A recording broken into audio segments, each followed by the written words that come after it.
All right, with no Orange County Soccer Club to watch over the last couple of weeks here, it's tough to find some stuff to talk about. But guess what? We planned for this. We planned ahead. We planned with some awards that you, the fan, voted on about a month or two ago. And it's time to reveal some of those winners in this episode. This is the Orange and Black Soccer Cast. As we are underway from the Champion Soccer Stadium. First time into the box. It's a great ball and it bolts in. Oh, it's a world-class goal from Orange County. Chapel off the deflection and it finds its way in. Selmo shooting from the corner and put it in. And there will be no second opportunity as Andre Rawls shuts it down. This ball finds the top left corner and Orange County has struck again. Past Hashimoto, set for shooting, scoring. Escalante sits on it and Rawls somehow was ready. And A-White over the top, headed down, it's in! Orange County equalizes. What a debut, not only for the stadium, but for Sola Avalachi. Are you ready, Orange County?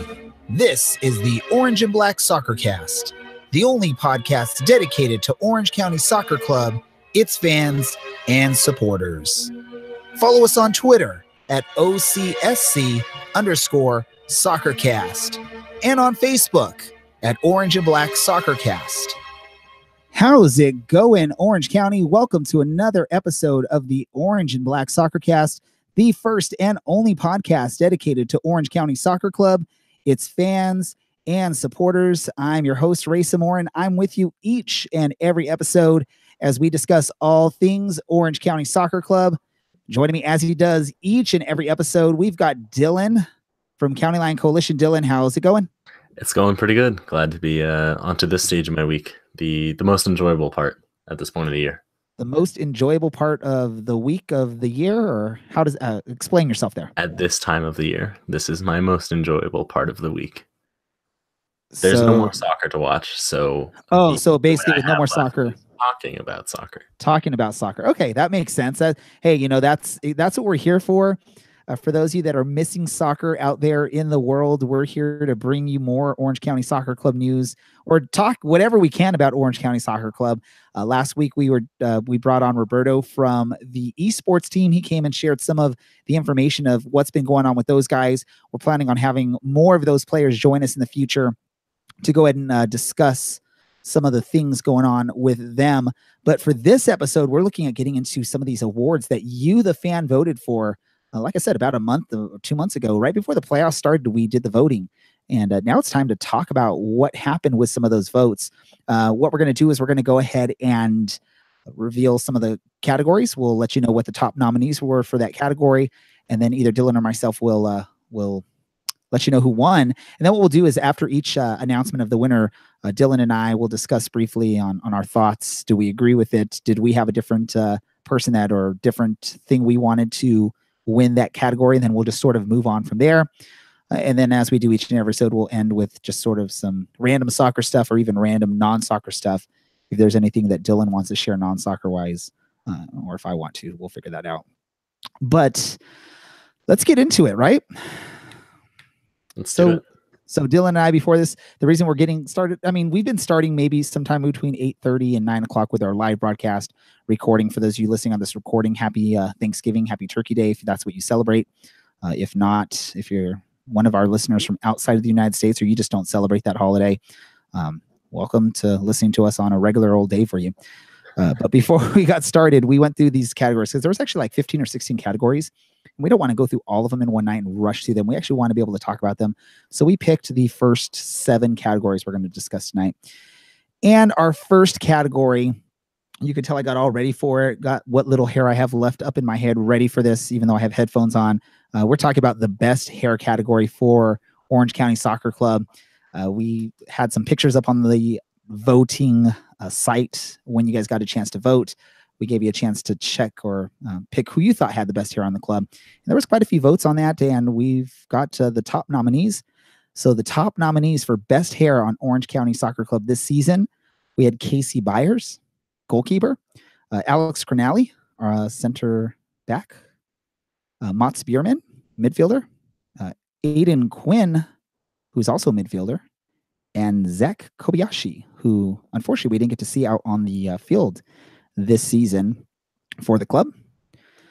The winner on that one, I don't think this one's much of a surprise just looking at some of those pictures, but the winner on that award was Zach Kobayashi. Did my best to try and mimic his hairdo, as you can tell up there for those of you watching the live video. And I say that jokingly because I have probably about 1/4 of the hair that Zach has. Yeah, maybe I should have done this one. I was going to say, maybe even then I don't have that much hair compared to him. I can't pull that wonderful coif off. I love it. But you have a better opportunity. You have a better chance of doing it than I do with my receding hairline, my LeBron James type hair. You know, you could just accept your fate, I guess, and go with the Richard Chaplow look. I eventually will have to do that unless I want to do that. You know, basically, I already know what my hair is going to look like. It's going to look like what my grandpa on my mom's side of the family look like. Basically, just have hair around the side and just be bald up on top, which I'm definitely not looking forward to. But maybe I'll have to look into getting some of those like plugs or some of that hair surgery, and I'll tell him, hey, make me look like Zach Kobayashi out there, because he had some pretty amazing hair for that club. And I mean, obviously he had some great hair because it didn't get messed up while he's out on the pitch, unfortunately, because he didn't get to play this season. Yeah, no, I mean, I think that's a pretty deserved win, but pretty much everyone that was nominated had a really strong chance, I thought, at winning. And although Casey did shave his head towards the end of the season, I think it was right before the Reno match, you know, everyone was going strong throughout the year. And I now realize that I know way too much about Casey Byers' hair. You were like just following that hair throughout the season, seeing where it's at. Some other players that actually got some votes, because we had some nominees, some of the pictures up there, but we actually had a couple of write-in votes. One of those write-in votes was actually Gio Godoy, who I actually threw onto the poll a little bit late there. I didn't really, for whatever reason, I maybe forgot or just wasn't thinking, didn't put him on there. But he had gotten a couple votes early, so I threw him up there. So he did get some votes. And also, this was just an amazing thing. Richard Chaplow got a few votes for best hair on the team. So I guess, hey, looking forward to it. I guess I have something to look forward to, because there's at least a few people out there that don't mind a nice shaven, bigged head up there. So, well, I mean, his isn't shaved. Who? Chaplow's? Yeah. This is pretty much shaved, isn't it? Well, he's entirely bald. Well, yeah. I mean, but yeah, you can pull it off. That look. I don't know if I can tweet at us and tell Ray to shave his head, and it'll be beautiful. Like, we'll do a bet or something. I'll shave my head. I don't mind. You don't want to see me with a bald head. I mean, for those of you watching on the live feed, for those of you that see me in real life, I have a pretty messed up shaped head, very big head. It has a little dip up in the top, and I'm just totally flat in the back. Like everyone's gonna now check me out when they see me at the start of next season or any of the off-season games that we may have for Orange County. You're not gonna be say, hey, show me that flat back of your head. It's pretty much just a flat nothingness back there. And yeah, I know he's a married man. Everyone, so don't get too wild. And it is genetic, because my oldest son has the same exact head as me. He has a total flat back of the head. So it's not one of those things, you know how the doctors sometimes will tell kids or tell parents to put the kid in a helmet to sort of shape the head differently. I mean, this is what my head looks like. It wasn't that I laid on my back too much as a kid. And now we're just talking too much about my head and hair and possibly shaving our heads. Let's do this, Dylan. Hey, we'll make the commitment right now. If Orange County can win the USL championship, I love that just sounds great, right? The USL championship. If Orange County wins it, let's commit right now. We'll shave our heads. I would do it for much less, but yeah, all right. If someone finds a more or a lesser reason for me to shave my head, I'll do it. Dylan, just shave your head. That's a lesser reason. Well, then, yeah, we don't want to. I mean, I'll wait until it gets rowdy, and then I'll just buzz it off. All right, so Zach Kobayashi was the winner for Hair of the Year, best hair of the year, best hair on the team. Which brings us to our next category that we're going to reveal the winner, and I'm going to hand it off to Dylan for this one. Alrighty, so we're going to be going with Assist of the Year. This one should be no surprise that Aiden Quinn had multiple entries, seeing as he was, of course, the player with the most assists on our team and second most in the league. But we did have Aiden Quinn's assist to Michael Seaton in the 75th minute against the Lights out in Las Vegas. We also had Aiden Quinn's assist to Thomas Enevoldsen versus Portland Timbers 2 here at home on August 1st to Thomas Enevoldsen in the 85th. We also had Thomas Enevoldsen to Michael Seton versus Phoenix Rising out in Phoenix in August, and Christian Duke versus Tulsa in June. So the winner of this one, it's actually a two-way tie for Aiden Quinn, both his assist to Michael Seton in Las Vegas and his assist to Thomas Enevoldsen in Portland. Against Portland in Orange County. So not, I would say, a huge surprise, but two good assists that brought two pretty quality results. That Portland match, we crawled back from 2-0 down at the half, and that was the equalizer from Enevoldsen to, I mean, it was really a clawing back of a point, that one. And then the assist to Michael Seton in Vegas was the go-ahead goal for that, which ended 5-3. And that was a bit back and forth, but that was nice. Gave them control, and I think that one really knocked Vegas out of that match. So then, sort of listening to what you're saying there. So do you sort of agree with at least, one of those two as the true winner for assist of the year that the fans chose? Yeah, I actually have to go with the one against Vegas. I thought the finish was a little more impressive in terms of the goal with Enevoldsen. He had a really tight angle, and he put that in nicely. So I think the finish was a little more impressive of that entire play. So definitely going to agree with the Seton one. He timed it perfectly, got it to Seton just in time, and he slotted it home. So this is where I mean, we're already just the second one in. I sort of had a hard time with the results on this one, because my pick actually I don't think it made even the top 5 options that you had mentioned. Let me just look back, right? Because what we were talking about, assist of the year. Yeah, mine didn't even come up in the top 5, which I was sort of disappointed in. The one that I thought was actually probably one of the best, or probably the best assist of the year, was the play up in Colorado Springs where Josh Hoiveld hit the, 60, 70 yard 60, ball 70 yard ball to Michael Seton. Yes. How did that not end up being at least in the top 5?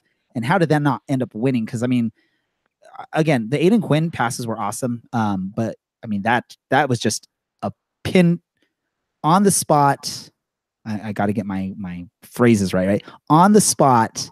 Pinpoint 60 to 70 yard pass in the air, in the high altitude. So that's, I don't care who you are. That's going to throw off of your aim a little bit there, because if you're going that long in the thinner air, you're going to have a little bit less friction up there. The ball's going to travel a little bit further than you're used to. And it was perfect. And Seton just had to tap it around the goalie pretty simply there. I was disappointed that one, that was my pick when we voted for this. Dylan and I went on and actually voted on these awards once each. So that was my pick. And so this is how you can tell right here. These are not rigged. Me and Dylan aren't picking those winners. This is really your picks.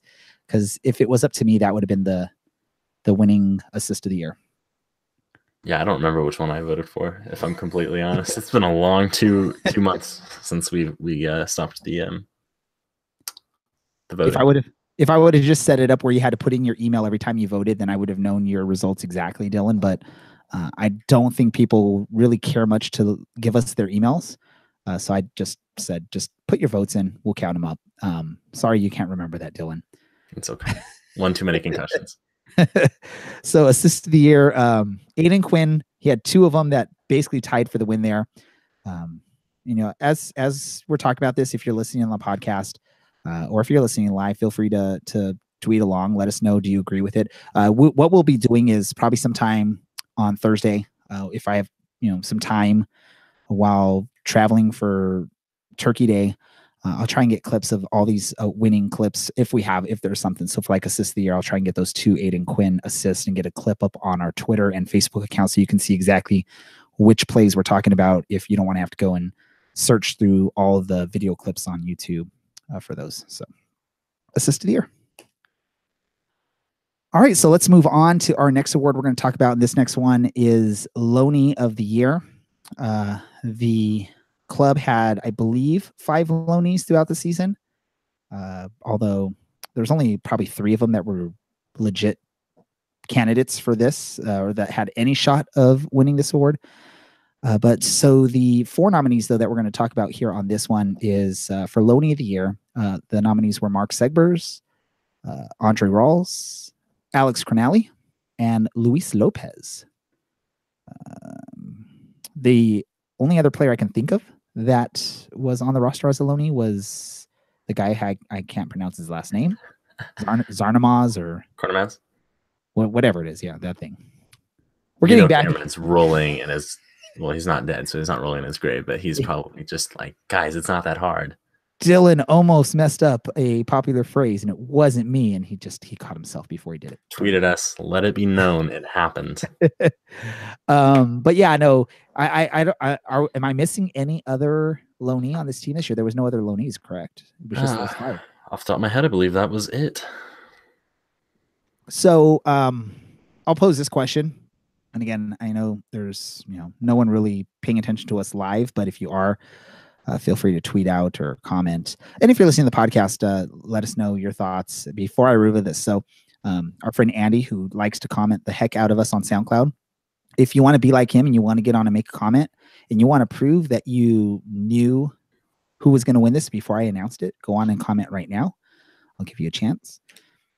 I don't know, Dylan, is this one a pretty obvious answer in your opinion? I haven't given the answer yet, but from what you know, is this an obvious one? Absolutely. The results aren't close, and I don't think it's even close at all as a question. I think it went the right way.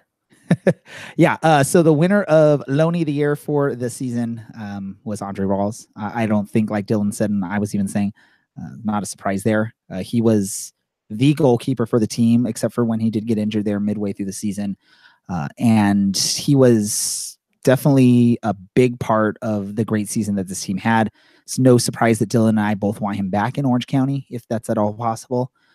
Yeah, so he was the Loney of the Year. He came to us from NYCFC. Just to run through it really quick, Alex Crognale came to us from Columbus Crew. Mark Segbers from New England, or not New England. Was it New England Revolution or DC United? No, New England Revolution. One of those two. I always confuse those two teams. It was Louis.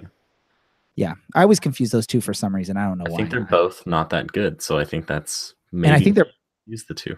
Well, Revolution United, they're both this like patriotic theme. They're both red, white, and blue. They're both on the East Coast. So yeah. And then Luis Lopez came to us from our affiliate LAFC. Okay, you have no reason to not have that one down. I don't know why I was gonna say LACFC. I'm thinking Clippers. That's why. But yeah, those were the 4 nominees. Andre Rawls, he had more than half of the vote on that, which is obvious. Yeah, I think.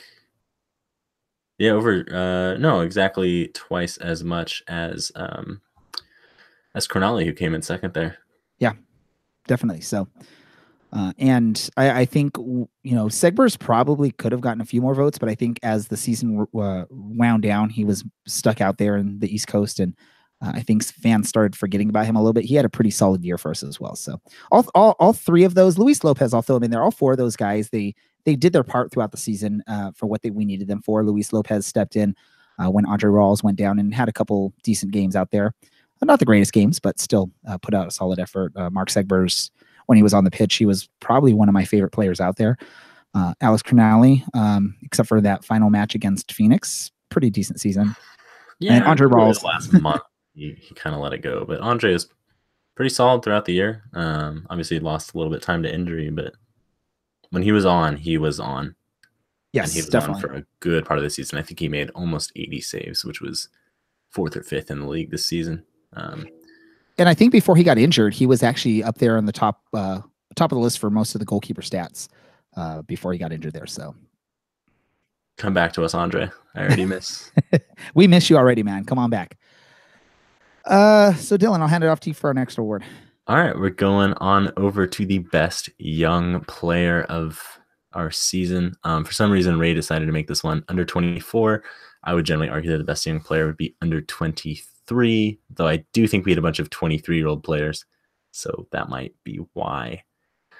The nominees for this one, we've got 6 here: Noah Powder, Joe Amico, Michael Seaton, Ami Pineda, Giovanni Ramos-Godoy, and Mark Segbers. A lot of these guys had really solid seasons. We didn't see too much of Ami this season, but when he came on, he did his job. He scored his first pro goal against Tulsa in that 6-1 victory. And then, of course, against St. Louis, played the last few minutes coming on for Aiden Quinn.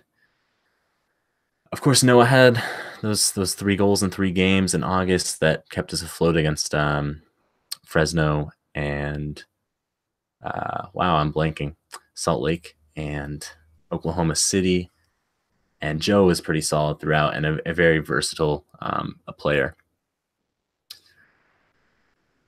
It's hard to, a lot of these guys really deserved it. And though I think the result is not a surprise, it was a difficult decision, I think. Ray, what would you say? Results probably in line with what you expected and well-deserved? So when I put this category on there, you're right. When I went with under 24, just because there was a lot more options available when we got to the 23 and under. I mean, basically it's 23 and under, but I just decided to name it as under 24. I mean, I put this together. I had a pretty good idea of who was going to be the winner. I didn't think it would be close, and I think the results showed that. Right? I mean, yeah, no, it was a runaway. It was an avalanche, and I mean, no surprise here. I'm very, very happy with how this voting went. Michael Seaton in a landslide with 53.8% of the vote, best young player for Orange County, and a player that's under contract now for next season, which is amazing too, because it's no surprise one of Dylan's favorite players on the roster is back. He's been a favorite of the show because he's been so willing to speak with Dylan and myself after the matches pretty much consistently from when he sort of caught on fire there midway through the season to the end. I think that was someone me and Dylan were reaching out to almost every week, and he was totally willing to speak with us, share his thoughts. Didn't look like he was bothered that we kept asking to speak with him. He seemed pretty excited about it and pretty happy that we wanted to keep talking to him. Yeah, even if it was a little bit of a quick comment about maybe a game that he didn't necessarily perform well in, or just keeping us updated on how things were going. He missed a bit of time due to injury and kept us kind of updated there on how that was going and what to expect. So, yeah, I mean, I'm really happy, both the play on the pitch and, I mean, his help with always having a few words to say for us. Well deserved, I think. Yes, definitely. And, I don't know, did you ever get a Michael Seaton jersey or? So I decided not to get words or a name on the back of the one I got this year. I'm going to leave that one blank and kind of have it be my less nice jersey. And then once the season begins, this coming season, 2019, I will definitely get the new updated one with Michael Seaton on the back. I'm really excited. Awesome. So I'm trying to get some audio clip up ready. Unfortunately, we got started a little late here because I got a new Chromebook and I was trying to figure out how to get everything set up. Unfortunately, we couldn't figure it out, so I ended up going back to my old laptop that I'm running on right now. So I didn't get a chance to really pull up any audio clips for what we're doing. I'm trying to get an audio clip set up here really quick. So Dylan, I'm gonna just throw you. You're not even ready for this. Try and talk to our fans here a little bit more about something. Share something with our fans. About something. Alrighty, guys. Well, I do. You gotta love that, right? And Ray always, I think, rolls his eyes when I do this, but since he's busy, I'm going to talk to you about literature. For those of you that don't want to hear about literature, I'd probably just skip the next minute to 2 minutes of this podcast so you can hit that 15 seconds forward thing 8 times. This past week, I had the joy of reading Sylvia Plath's The Bell Jar.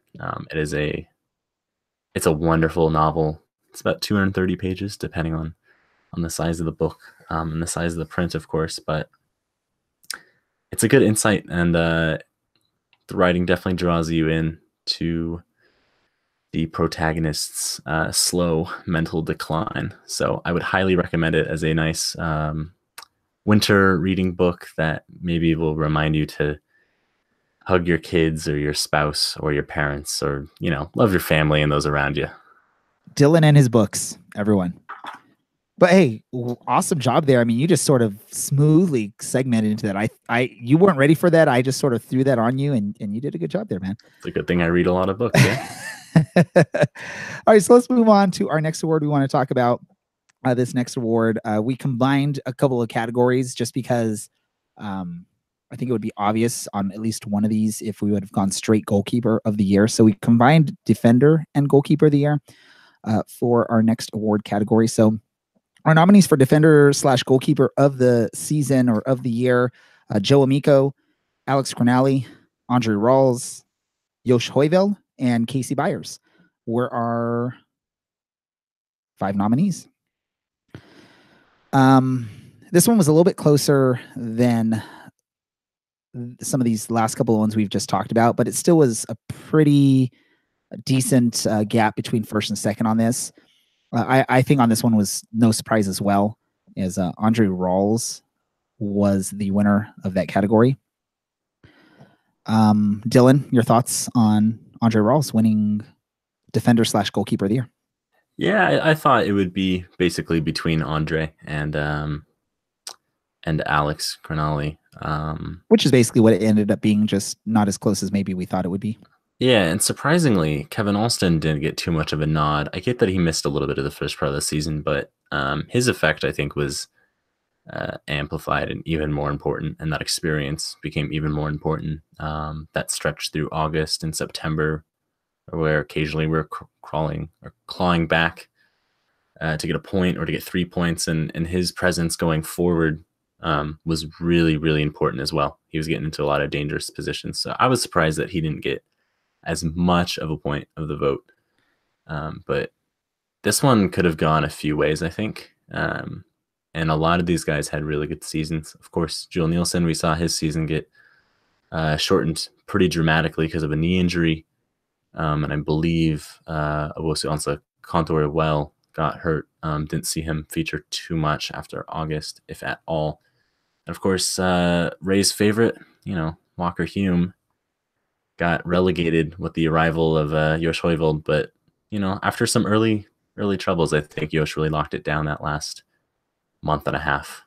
Did well for us. What did Walker do? Like, it's one of those things that's still going to always be a mystery on the 2018 OCSE season, is what did Walker do to get relegated to bench warmer pretty much for the whole second half of the season there? I would reckon it's that he doesn't have a 15-year career to base off of, but that would just be my uninformed opinion. No, that totally makes sense. I mean, no, I get it. The lineup that we had, especially when you got to the end of the season, the playoffs, I mean, that was the correct lineup to have. Josh Hoivel, Alex Crognale. You had your 2 best guys out there with, one with experience, and probably one that you could say is probably your best defender when he's playing the right way. When he's on his game, I'd say he was probably the best one, but he was really not on his game that last month of the season. So I thought that Walker should have taken that spot back. But what do I know? We sort of joked about it, back and forth towards the end of the season there at games and stuff.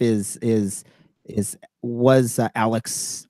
Did we have the full attention of Alex there in Orange County, or was he like 1 foot in OC, 1 foot in Columbus there towards the end of the season? Of course, I would have loved to see Walker out there. Maybe it would have been a different outcome on that final match. But with all said and done, Andre Rawls wins defender / goalkeeper of the year. I actually spoke to Andre right after the defeat in Phoenix, let him know sort of what happened with this, that you, the fans, voted for him for not just this award, but also for the Loney of the Year.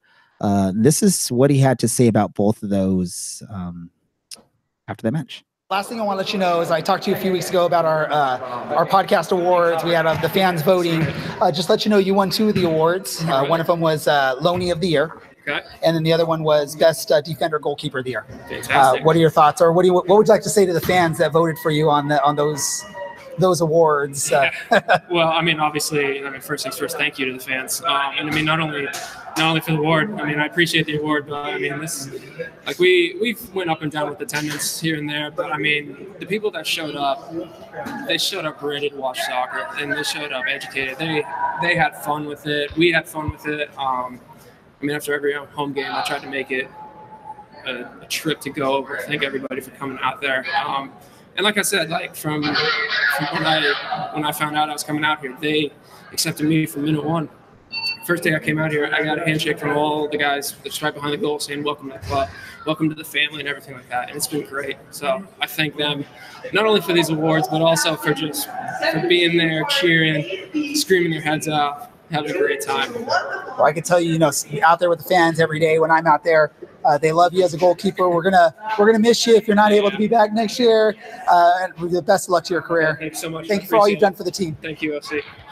All right, so that was goalkeeper Andre Rawls after the match. After a loss against Phoenix in the Western Conference Finals, he still took his time. He spoke with me for about 2 to 3 minutes after the match, and part of it was that thank you to the fans, not just for voting for him for these awards, but for all the support they showed to him throughout the whole season. And I think the fans loved that guy back there because, like you mentioned, I mean, day one, he was out there, high-fiving the fans and showing that he appreciated all the support out there. Yeah, I mean, he seemed happy to be here, and I mean, from the little bit we talked to his parents, they echoed that sentiment. So if he comes back next year, I think a lot of people are going to be really happy, and we can expect a lot of good back there in front of the net. So I can't remember. Did the club this past season sell goalkeeper jerseys on their website? I couldn't remember if they did or not. I do not believe you could actually buy a goalkeeper jersey. That being said, I totally would. I will say this: if he does somehow find a way to come back to OC, or if the club finds a way to get him back on the roster next season, they need to find a way to sell those kits, because I think that goalkeeper shirt will be one of the top sellers. Just because of the connection that he has with the fans, especially the County Line Coalition guys out there, and vice versa. I think you can probably count at least 10 of those guys out there easily would buy that, and plus all the other fans that love to buy a goalkeeper shirt. Unfortunately, we live in hot Southern California, so you can't really wear it that often, but on those chilly nights out there in Irvine, I mean, those would be awesome. Hey, and it's orange, so you can't go wrong. Unless you get that the away one is lime or whatever, whichever one's the lime colored one. Jersey. Nothing wrong with a lime color. That's what my youth soccer team, they were lime this year. They were fluorescent green and navy blue were their colors. So let's move on. Dylan, you got the next category. I do. We're gonna go with celebration of the year. There were quite a few here to go through. Of course, Mike Segber's hype dance, which is apparently from Fortnite. Might be young, but I have no clue what that is. Christian Duke's piggyback. Ami Pineda just falling to the ground after, of course, like I said earlier, scoring his first professional goal and then getting mobbed by the team. Michael Seaton waving off the defense. Michael Seaton taking his jersey off. Enevoldsen's knee slide. Quinn's team celebration at the end of the Oklahoma City match, and Duke's fist pump. Pleasantly surprised to see Christian Duke make the list, and considering he only scored 2 goals all season, one against FC Golden State Force and one in the league, I guess he's got the best ratio of goals scored to celebrations listed. But the winner for this one was Aiden Quinn's team celebration at the end of the Oklahoma City Orange County match, which also featured Braden Cloutier kicking a whiteboard, getting a hug from Richard Chaplow. Pretty much everyone was going wild there. You can see the County Line Coalition going wild in the back. And the fans leaning over, and pretty much everyone that was there having a wonderful time. So, yeah, I mean, I know that wasn't your favorite, Ray, but I think that definitely, and to go along with what we just heard from Andre, kind of showed the whole team aspect of it. And that was really a team performance to come back there. Yeah, actually, I voted for the Mark Segber's one just because I thought that was just the most I guess, interesting Relevant. celebration or look like us, the team celebration was awesome, but it was I think maybe that one won more for the moment that's included with that celebration, not just the celebration itself. Because I mean, how often have you seen in soccer where you have just a whole team getting together? Now, maybe this one was a little bit more out there. But typically, like for me, I guess it's just me, is for celebrations, like to be a top celebration for me, there should be something, some sort of choreographed thing, not just sort of this team celebration. So, the fact that Mark got out there and started doing the hype dance from Fortnite, although I agree, I'm not a Fortnite person. I see all these dances my 6 and 8 year olds do. It's a funny thing. We were watching tonight before I got on here. We were watching American Ninja Warrior Jr. and a kid got on there and started doing what I know as the Carlton dance from Fresh Prince of Bel-Air. I'm not going to do it on here. So, but for those of you that are older, you definitely should. For those of you that are older, you know what I'm talking about. For the younger people, apparently, if I just say it's like the Fresh dance or something like that, you would know what I'm talking about, because I guess that's what it's called in Fortnite. At least that's what my 6-year-old son told me, that it was the Fresh dance. But either way, that's what the dance was. I think for me, this is just my opinion. I'm nothing against the fans. The fans voted for this. Great job, fans. I just felt like this was more of just sort of a celebration as instead of, I know this is celebration of the year, but I guess for me, I was thinking goal celebrations where you have like some sort of choreographed, something that the NFL won't let players do type thing. So, but yeah, good call out there on the Christian Duke, 2 goals, and basically both of his goals, he had nominees up here, but I went through every single goal that was scored this season, at least all the That's videos. A lot of goals, everyone. All the ones that were posted onto the team's YouTube website. Maybe there was a couple missed here and there. I didn't go watch every single minute, every single game to make sure I caught all of them. I will admit some of them, the celebration was a little bit off screen, so you can't really tell what happened until it's too late. But these were the ones that I saw that looked interesting. So that's why those ones were the ones to pick. And yeah, Christian Duke got up there twice. But congrats Aiden Quinn and the whole team for that big celebration. Yeah, lots of winning this year for the whole team, and of course lots of winning for Aiden Quinn as well. And well deserved. Everyone put in a really good performance. So definitely. I'm getting all nostalgic thinking about how wonderful the season was, and how long we have to wait. Sad now. Yeah, I gotta wait till March. But God. See, it was a smart thing that we split this thing up into 2 things, because we're not rushing through all these awards, because we still have like a whole nother episode we can do of awards. And if you're looking at what we're doing now, there's a lot more of the bigger awards that we're going to get into next episode next week to talk about. We have one more award to talk about though tonight. That's going to be our toughest opponent award. And it came down to basically 4 teams that received the most votes. Those teams were Reno 1868 FC, Sacramento Republic FC, Phoenix Rising FC, and Rio Grande Valley FC. I think they're all FCs. All pretty tough opponents for us this season. Keep in mind that these votes were completed and we weren't accepting any more votes. Basically, the votes completed like right when we faced Reno. I think that night was the night we stopped taking any more votes. Or maybe even the day before, I don't know. So that final season loss to Reno sort of wasn't taken into account on this. Neither was the loss in the playoffs to Phoenix Rising. So just sort of know that that's where things were. But again, this is, I think, where probably the choice that most, at least that I was thinking, this is what I voted for, was the winner. I don't know about you, Dylan, if that would be your choice as well for toughest opponent of the year. The thing that sucks about our toughest opponent this year is I think we were the only team they were able to totally annihilate throughout the season in both games. I think they beat us both times 4-0 or something like that, right? It was both times 2-0, but yes. 2-0, okay. 2-0, but still against a bottom feeder like Rio Grande Valley to defeat us 2 times. We were first place in the West and we lost to a bottom feeder 2 times. Once at their place, once at ours.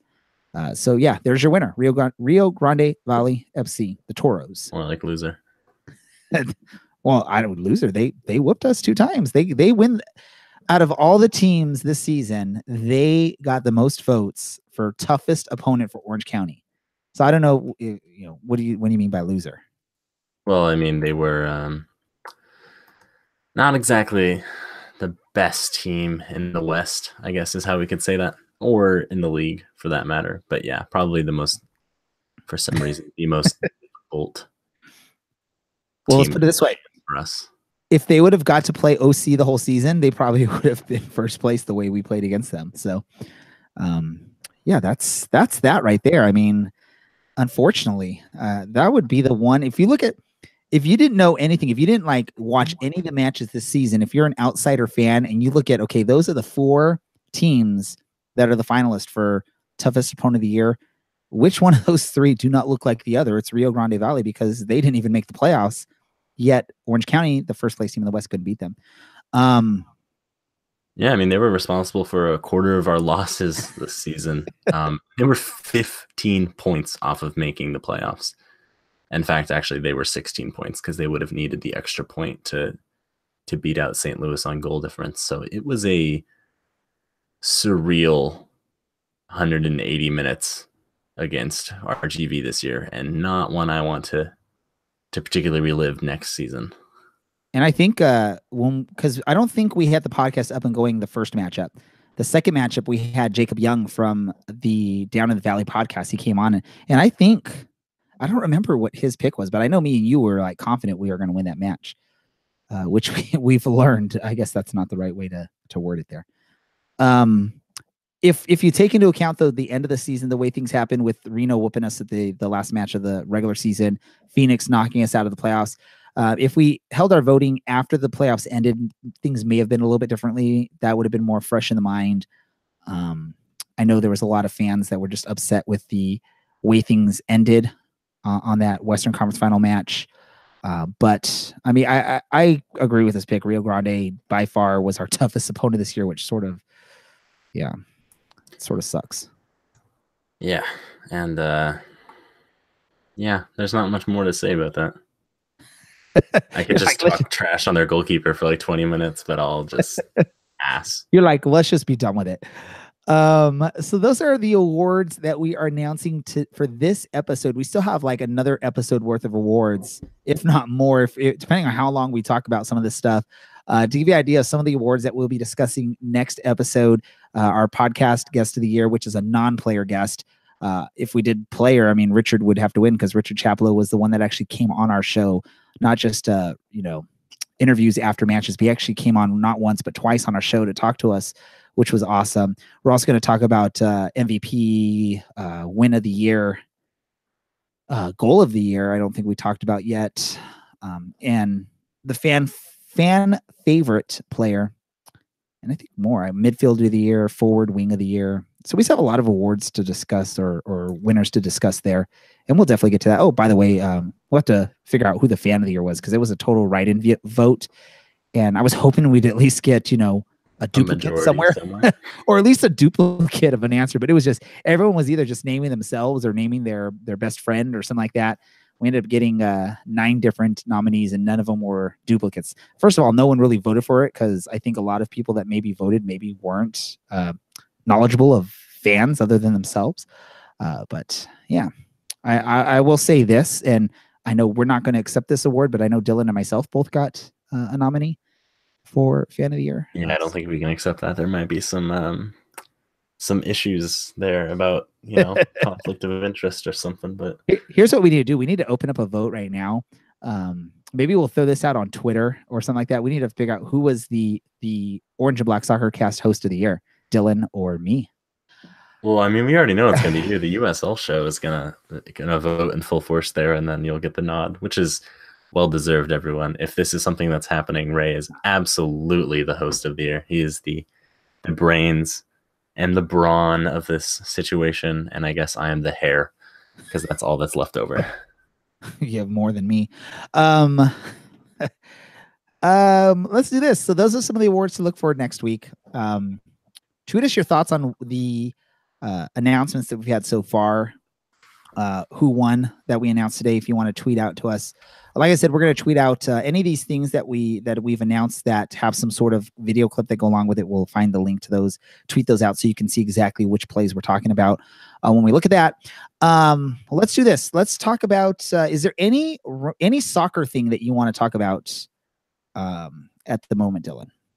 Yeah, you know, I talked about it last week. I went last week to UC Irvine's NCAA playoff match against Grand Canyon University, and they went all the way through 120 minutes and went to penalties, and UCI won 6-5 on penalties to go and play Stanford. So, you know, it was a bit of a throwback to the old UCI days with back when the team was the OC Blues, but it was a good time, and you know, it was local soccer, and I tweeted about it after. But you know, if you miss soccer, if you want to go watch local soccer, it's a good place to go. And there were a lot of fans and a lot of noise and people getting behind it. So, you know, if you know college students and you know people that like to drink, you should invite them out and have them come say hi and hang out with the CLC, because I mean, they brought the noise for the entire match, and we do the same thing. So it was well worth it and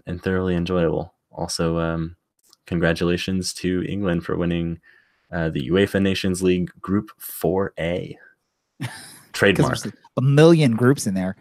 I don't know what the U Nations League is. I don't care, but England finally won something, so that's cool. It's a way for UEFA to try and keep interest in matches that are taking place during friendly breaks. Yeah. I think tied into all that, I think Germany got quote unquote relegated or something like that. I haven't really been following up much on that, but I read somewhere on that was a thing. I have no idea what it is.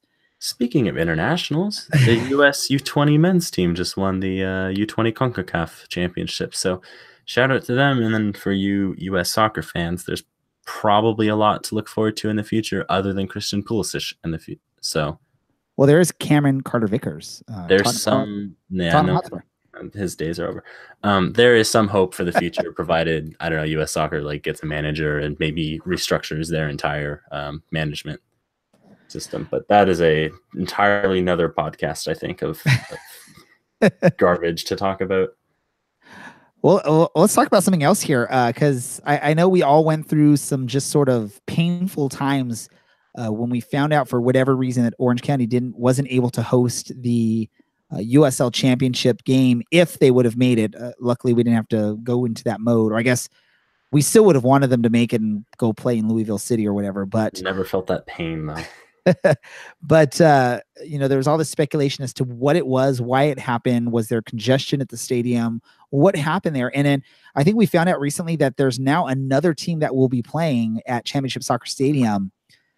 California United Strikers FC seems to be joining the, I guess, roster at Championship Soccer Stadium to join with Orange County Soccer Club, Orange County FC, and then whatever other soccer events go on there. So great for more congestion, I guess, at the stadium. I'm being sarcastic there if you can't understand sarcasm on a podcast. How have you made it this far? I mean, what are your thoughts, Dylan? Is this a little scary now, knowing that there's another team that's going to call this stadium home? And does this mean, I mean, do we need to like find a way, or does ownership need to find a way to actually get their own stadium that maybe they have an ownership stake in instead of relying on a city stadium? Well, it is Orange County, and real estate here is expensive. And I know that James Keston is a real estate developer, but I don't think any way that's going to happen without a lot more ownership money. I know we talked a lot about the season, players and opposing players, and I think some opposing fans from like St. Louis, and even Braden Cloutier in a video produced by the club mentioned that the field is an expletive that I can't say on this podcast. So that's only going to get worse this coming season, and hopefully the Great Park groundskeeping team do a good job of trying to combat that and taking care of it. But we'll see what's to come, I guess.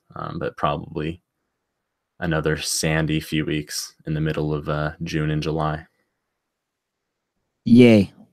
That's all I gotta say. Yay. Yeah, it's interesting that for a area in this great state of ours, and even in this great country of ours, that, you know, the USL team, we still struggle to fill a stadium up, that you have another quote unquote professional soccer team that's trying to invade the area. I mean, we've talked about before, Orange County isn't a hotbed for minor league soccer sports fans. There are some committed fans, like for teams like Orange County Soccer Club, even for Orange County FC. And I'm sure for this new, or not, I don't think they're new, but for California United Strikers FC, that's going to be playing in the stadium as well. I just think it's interesting that you have so many teams that are competing for fans in an area where, can't fill a stadium even for USL games. So we'll see how that all goes, I guess. I guess more power to, if there's people that want to really try and do this. It's soccer. Yeah, there's more local soccer, which is great. And I guess if you look at it this way and you work for the city of Irvine, you're probably licking your chops because you guys are going to make a ton of money off of those rental fees. So everyone's a winner, I guess, except for players, so. I think. Other things to discuss really quick. Orange County finally got some coverage in, I believe, the LA Times recently. Yeah. That was pretty cool. Which was pretty cool. I know, again, this is something we talked about with some of the other guests, or at least maybe Igo went onto Twitter and argued with some fans from other clubs, but it's difficult for Orange County Soccer Club to get media coverage in this area other than us or local sports blogs. Even the local Orange County newspaper barely touches the subject. But the fact that you got LA Times involved and at least a story on us in the LA Times, that's good news. Any media coverage you can get is great for them at the moment. So hopefully it continues. Hopefully we can get Orange County Register, LA Times, and hopefully maybe even some local television stations on board and start covering us a little bit more. Because whatever coverage we can get, we can help. I know Dylan and I do our best to try and bring in fans and basically be the voice of this team. Really, if you think about it, the team doesn't have a TV, crew. They don't have a radio crew. We're really sort of that voice to you, the fans, even though we're not affiliated with the team at all. We have a great working relationship with them, but we're in no way we're not employees of Orange County Soccer Club. But I think I'm not opposed. I'm not trying to. Oh yeah, that's a totally different subject. But I'm not trying to brag about like what we do, but we're pretty much the I guess the voice or vocal, news of this team, because there's no one else doing it. So, I guess if LA Times, Orange County Register, Channel 2, Channel 4, Channel 5, 7, 9, 11, whatever, get on board, it takes away from him. Don't want to leave out 13 or 28 or whoever else there is. Of course, I don't want them to take away you guys from us. I want you guys to keep listening to us, but any more media coverage we can get to this team, the better. It'll help things out. And so good to see that happening. Hopefully it continues. And I don't know, any other soccer news that you can think of, Dylan? Yeah, and I know you mentioned earlier that you were a big fan of Mark Segber's production this year. He was one of the released players from his MLS contract with the Revolution this year. So bring him back. Yeah, I don't really have a huge opinion there about that. He was pretty solid and a creative player, which is helpful. But there seems to be a pretty good crop of guys who are being released by MLS squads this year. So I would imagine to see a good amount of fresh faces this coming season, but definitely quality faces as well. I would say gone are the days of the shoestring budget for clubs and the inconsistent first and then eighth kind of place. We'll probably see a few dynasties coming in the USL, and I would imagine then Orange County and Phoenix will probably be leading that charge. Hey, that'd be awesome if both of those teams can be strong for the next few seasons, because that's just a rivalry that's going to continue to grow as long as both teams continue performing out in the field. Talking about, I guess, Mr. Kesson, I'm gonna say, hey, open up your wallet. I hear there's an American player out in Germany that's looking, or that's potentially going to be leaving his team. Maybe we can somehow find a way to convince him to play in USL Championship next year.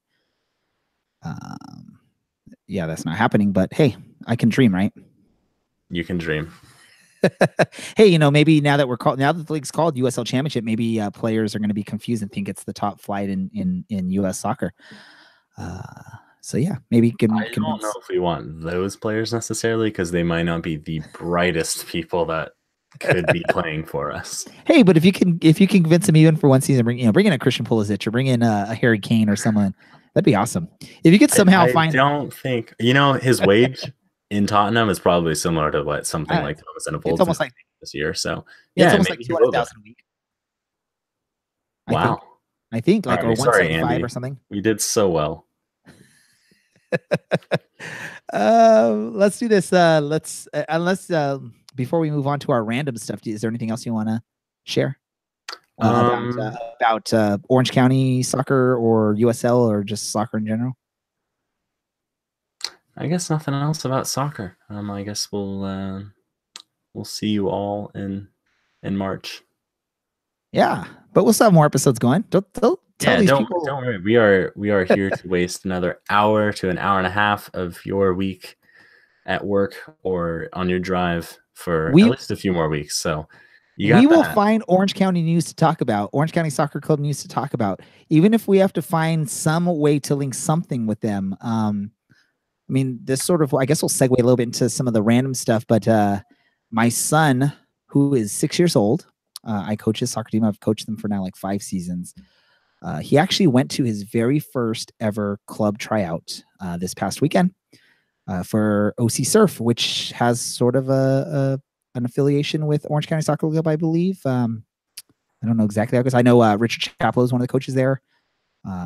GM Oliver Weiss is somehow works with the club. So it was interesting. My son had an exciting time there. He got to try out, got some good feedback from some of the coaches, which was awesome. 6 years old. I don't know if people are going to get on my case for starting him and getting him to club a little bit early there, but he's not in it yet. He still plays his recreational team with me for the time being, but wanted to just sort of get him out there and just sort of see where he stands with his age group, and because he's always played a year up, so I wanted to sort of see where he stands with his age and maybe test the waters and see where we need to go next in his soccer development. Look at you, Ray. I will say the future. I will say this: it was really fun. I had him. I had a couple of the players from my team, and one of the coaches from OC Surf called him a little firecracker. A couple other coaches said, that they could see that he knows what he's doing out there, that he has a good knowledge of the game. And even some of the other parents that were there, of course, watching their kids and hoping their kids are going to shine bright. They were even making comments about him a little bit out there. And just, my 6-year-old, he's tiny. He looks like he's 4. So, of course, he's out there.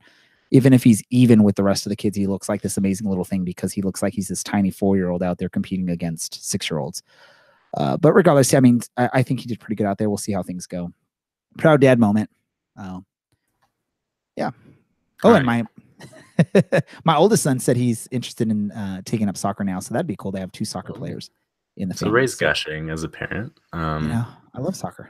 It is the fall. It's the holiday season. It's time to be proud of your kids. Or I guess it's always probably time to be proud of your kids. I would have I think all the time. I think, you better learn that, Dylan. You should always be proud of your kids, not just in the holiday time. Don't worry, anyone who's thinking, my God, he's going to make a terrible parent. I have 0 plans of doing so. I can only love a few things in life, so I chose cats and this team as the forerunners there. Well, at least one thing is a good pick. I'm not even... You've subjected these poor people to like 20 minutes of nothingness. I won't continue. What do you mean 20 minutes? You just started talking about your cats. No, I mentioned that I like cats, and you've been talking about like your kids, and we were talking about. It was all soccer based, man. It was all soccer. Fair enough. And we're potentially with my son, we're potentially talking about a future OCSC player if he keeps on his path. I guess I should set my sights higher for him from OCSC. And nothing against OCSC, but wow, dang, Ray, throwing the team under the bus. All right, I guess that makes me podcast host of the year, just de facto for not roasting the team. All right, Dylan, any random last thoughts? Yeah, I always give a literature recommendation. I know I talked about literature for about a minute. I'm always reading, Ray. I'm always reading. This one's a short story. You can find it online. It's basically 3.5 pages long. It's called Life Rower by Rebecca McClanahan. It's wonderfully written, and a nice little short story to think about life. So I offer that as my little parting gift to all of you. And as my second random thought, if anyone has any beer recommendations, by all means, throw them in here. If it's an IPA, don't recommend it. Ooh, thanks. He doesn't like IPAs. Yeah, I don't want to drink pennies. There you go, right there. You can drink that one right there. It's all like backwards, so try and read it. But I like sours, so I don't know if you've tried a sour yet, Dylan, but so it's pretty good. From New Belgium. Sour, I don't know how to say that word. Saison. Whatever, yeah. French stuff. Yeah. Well, since Dylan's going to talk about a book, let me talk about a darn book. There's a new book going to be coming out here in December. Awesome book to check out, especially if you're a soccer fan. I'm sure Andy will be the first one in line to buy this book. It's called The Spurs Shirt. Goes through, I guess, the history of the Tottenham Hotspur jerseys. And sort of, I guess, they got pictures of actual game-worn jerseys and talked about the moments in those jerseys. So go check that out. Since I want to talk about a book too, since I'm left out, I guess, from the book thing, and I guess book things are cool. So I don't know if I'd go that far. I'm pretty sure none of our listeners think that books are cool, but I like to think that one of you may someday read something I've recommended, and then the funny thing is the funny thing would be is if my book recommendation that I just made is actually read first before any of your book recommendations. That would be funny. Well, Cameron listens to the podcast, and Cameron's also a Spurs fan. So yes, Cameron, those odds are pretty high. Our good friend Cameron, who joined us for each of our pregame episodes in the playoffs. Cameron, check it out, The Spurs Shirt. And I'm going to be trying to head out to the OC Spurs watch party as they take on Chelsea and hopefully come away victorious this weekend. So go Boo Ray for no reason. Not that I'm a Chelsea fan, just for no reason.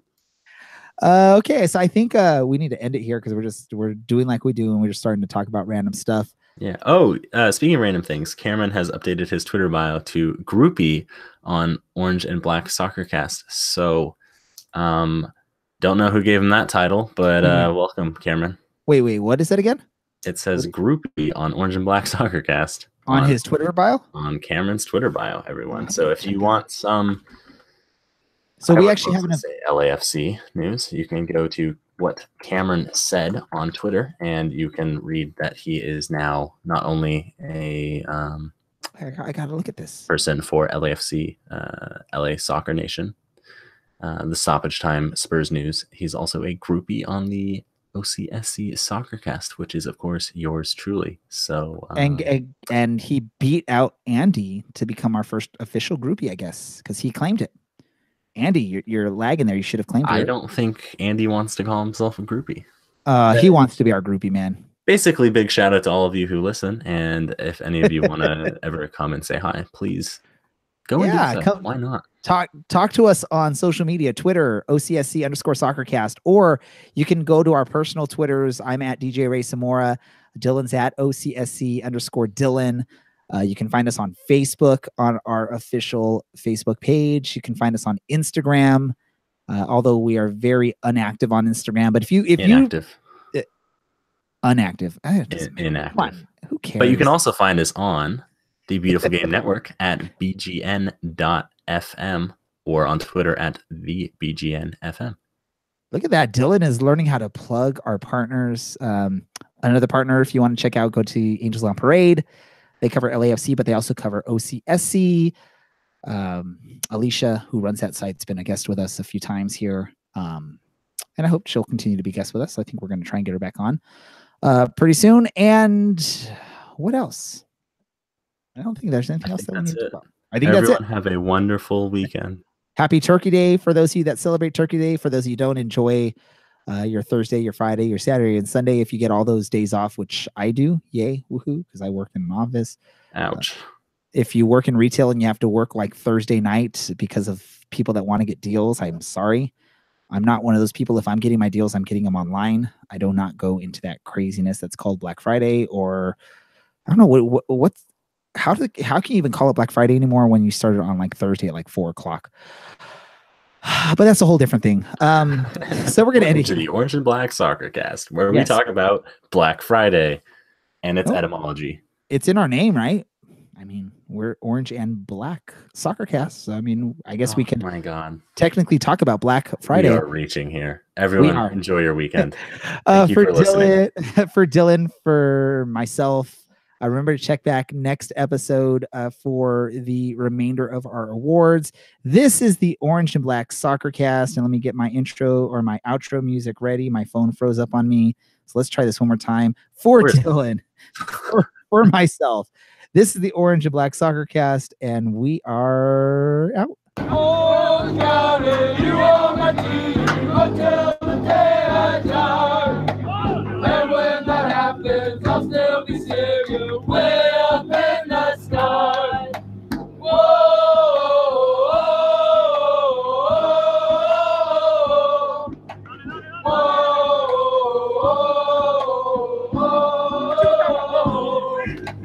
oh, Skyler, you are my team until the day I die. And when that happens, I'll still be singing way up in the sky.